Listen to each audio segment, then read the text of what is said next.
David assembled all the leaders of Israel in Jerusalem, the leaders of the tribes, the leaders of the divisions in the king's service, the commanders of thousands and the commanders of hundreds, and the officials in charge of all the property and cattle of the king and his sons, along with the court officials, the fighting men, and all the brave warriors.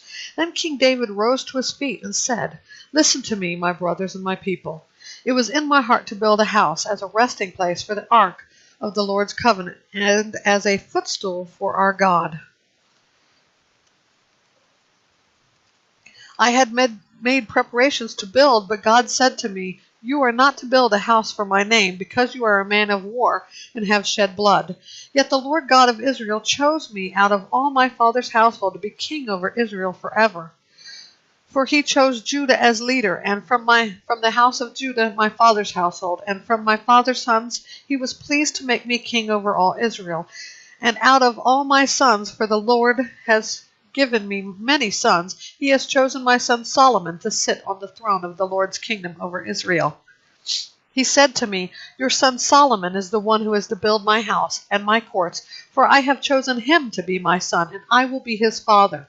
I will establish his kingdom forever if he perseveres in keeping my commands and my ordinances as he is today.' So now, in the sight of all Israel, the assembly of the Lord, and in the hearing of our God, observe and follow all the commands of the Lord your God, so that you may possess this good land and leave it as an inheritance to your descendants forever. As for you, Solomon, my son, know the God of your father, and serve him with a whole heart and a willing mind, for the Lord searches every heart and understands the intention of every thought. If you seek him, he will be found by you, but if you forsake him, he will reject you forever.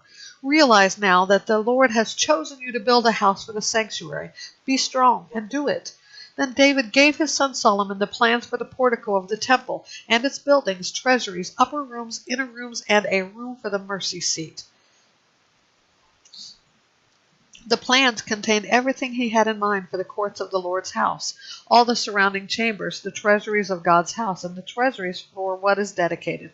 Also included were plans for the divisions of the priests and the Levites, all the work of the service in the Lord's house, all the articles of the service of the Lord's house, the weight of gold for all the articles for every kind of service, the weight of all the silver articles for every kind of service, the weight of the gold lampstands and their gold lamps, including the weight of each lampstand and its lamps, the weight of each silver lampstand and its lamps, according to the service of each lampstand, the weight of gold for each table for the rows of the bread of presence, and the silver for the silver tables, the pure gold for the forks, sprinkling basins, and pitchers, the weight of each gold dish, the weight of each silver bowl,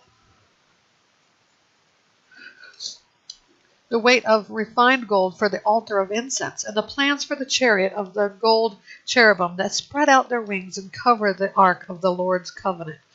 David concluded, "By the Lord's hand on me, he enabled me to understand everything in writing, all the details of the plan."